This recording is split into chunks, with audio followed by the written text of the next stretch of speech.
Afternoon. Dwayne here, Dry Creek Wrangler School. There comes a time, no matter how many horses we've had, no matter how many horses we've worked, no matter how many different situations and scenarios we've been through with horses, there always comes a time where we have to say, I don't know. We have to say, I was wrong. The same as with living life. On all different fronts, raising kids, being married, there has to come a point where you're willing to say, I don't know. I'm gonna give you an example here. This is Tank. We got Tank back in the spring. Now when we got Tank, the folks that we got him from told me that he was lazy. They told me that he was didn't want to do some things. That's why they sold him. They wanted him to be a calf roper and to chase calves. He wasn't interested at all, and so since he didn't fit in their program, they sold him, and so we bought him. So when I got him, I knew that he had that.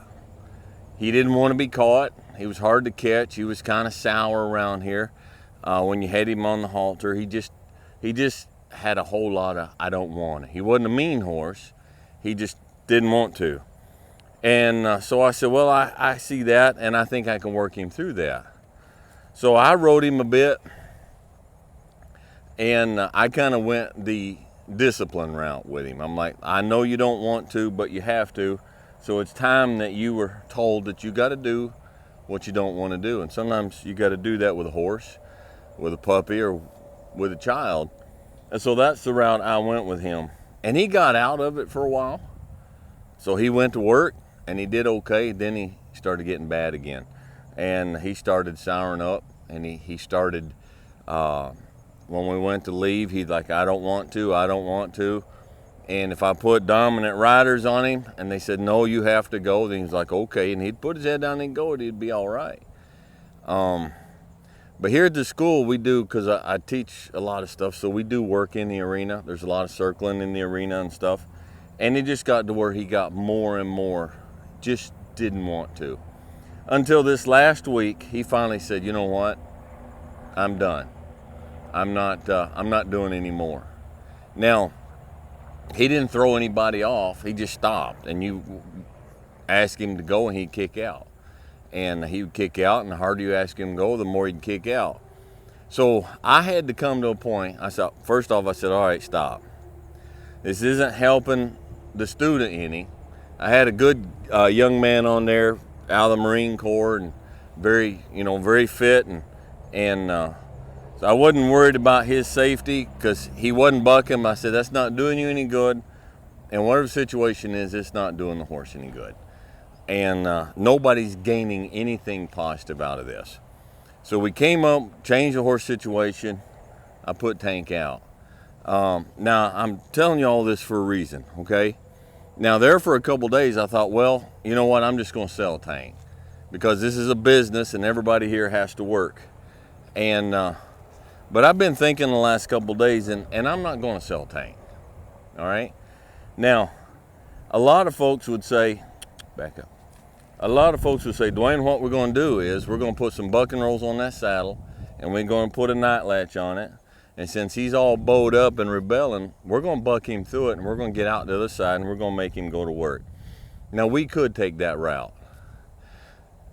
And in the past, that's the route I would have took.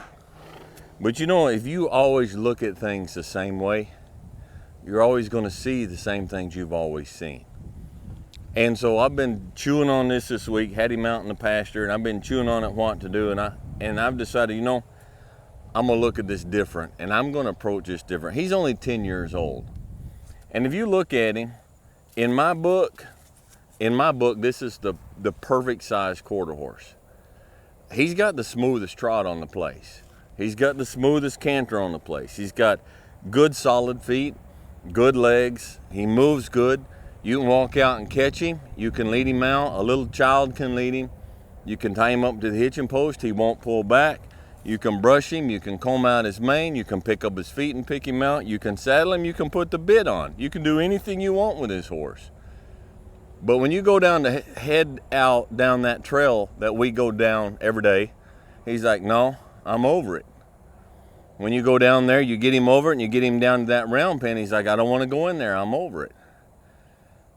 And so what I'm going to do, I don't know what I'm going to do.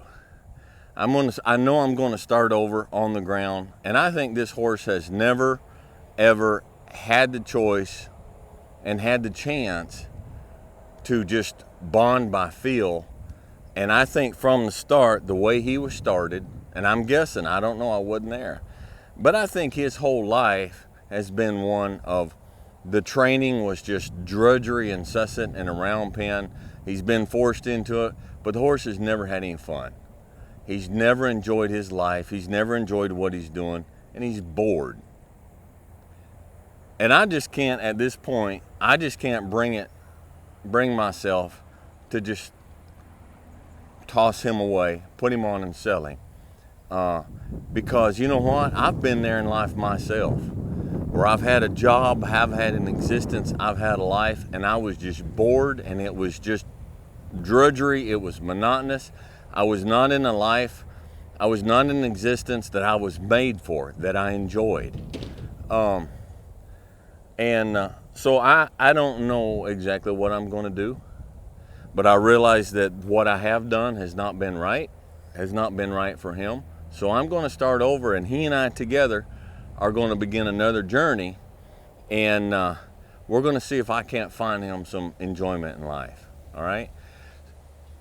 We look at situations and we cast snap judgment, and we say, there's the diagnosis, this is what's wrong. And sometimes that's not what's wrong. Sometimes we are just totally off base with our snap judgments. And we have to step back and say, you know what? I just didn't know. And I don't know now. But this is a really good opportunity for me to grow and to find a new answer and to look at things in a different way, right? Let me illustrate it like this, all right? And it's just an illustration, it ain't a poke. I get people on that channel every single day. They say, Dwayne, you've got a cough. You're dying of lung cancer. Those cigars are killing you. They watch a video. They don't know me from Adam. They don't know anything about me. But they say, there's that and there's that. I put these together. That's the problem. And they make a snap judgment. Well, let me let you know something. I've had a cough for 25 years. I've not been smoking cigars for 25 years. 25 years ago, I wound up in the hospital in the emergency room with a bleeding ulcer in my esophagus. I was 3 pints low on blood. I was going through some things in life and some pressure. It's amazing it didn't kill me. I was eating terrible. I was just pedaling as hard as I could just to stay afloat. And I wound up with a bleeding ulcer. And the doctor said, you've got to do this, you've got to do this, you've got to start taking these meds. Well, I couldn't do this, and I couldn't do that, and I couldn't afford the meds. So I just went back to work, and I changed what I could change, but much of it I couldn't change, or I didn't know how to change, couldn't afford to change, so I kept living life. And my cough began then, because there's a scarred esophagus that gets irritated from the stomach up. In 1998, we went to Papua New Guinea. I got malaria. I've had malaria twice. Malaria attacks the kidneys. Now this is how complex your snap diagnosis can be in life or with your horse, all right? Malaria attacks the kidneys. Now your kidneys absorb the nutrients, something they need from the blood through the wall of the kidneys. Well, my kidneys have scar tissue. Hey, back up now, so the fly's getting you. My kidneys have scar tissue on them from the malaria. So they keep telling the heart, we're not getting the nutrients we need. So the heart keeps pumping harder and harder to push that blood through the walls of my kidneys that have scars on them. So it drives my blood pressure up. So then I wind up in the hospital with 250/200 blood pressure. They put me on 3 blood pressure medicines. The blood pressure medicines, what's it do? It triggers the acid in my stomach and my already messed up stomach. It got to the point that I was eating a bottle of Tums a day. So I got on esomeprazole for 3 years. Guess what? Esomeprazole drives up the blood pressure. So more blood pressure medicine, which means more stomach acid. And so I still have that. It just keeps on and keeps on and keeps on, that scarred esophagus down there. My lungs have been checked. I have been x-rayed a number of times. I have been checked. I don't have lung cancer. I don't have cancer. It has nothing to do with the cigars. All right, the cough came about 20 years before there were ever cigars, okay? And you don't inhale cigars anyhow. So I get more smoke sitting around a wood campfire around here. I inhale more smoke than I do from 3 cigars a day. But you make a snap judgment, you make a snap decision based on some pop psychology or some pop medical something that somebody on the internet told you. And so you know it all. And so then you stand there and you point your finger at somebody that you don't know. You don't know their life, you don't know their history, and you say, this is what's wrong with you, and this is the changes you need to make in your life. And that's what we do to our horses. That's what we do to our horses. We get a new horse in and we say, look, I know I read this in a book. This clinician told me this, I saw this, and I've had a horse once before, I know this is the problem.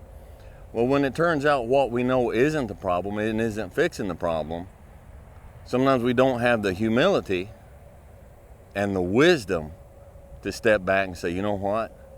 I just don't know. But I want to know, and this is a good time for me to learn. This is a good time for me to grow. This is a good time for me to get a little smarter, a little wiser, and to take the effort to make life a little better for somebody else. Making yourself a little more critical does not make somebody else's life a little more better. Making yourself a little more critical does not make somebody else's life a little more better. Okay? He that hath ears to hear. So if you're having fits with your horse, and you've been having fits with your horse for a long time, maybe stop looking at your horse and step back and say, you know what? I just don't know. I just don't know. I've been looking at this the same way, and I just keep seeing the same thing. Maybe I should look at it a little different. Maybe I'll see something a little different. And maybe I'll come at this from a totally different direction, and my life will just open up. All right? So anyhow, I hope this helps. I appreciate it. Click like if you like it. If you don't like it, don't click like. I don't want to be telling you a lie. Hit subscribe if you haven't. Click on that bell, get notified. If you think somebody that might be helped by this, hit that notify. Send them a link to it. Maybe it'll help them out. And we'll catch you guys next time.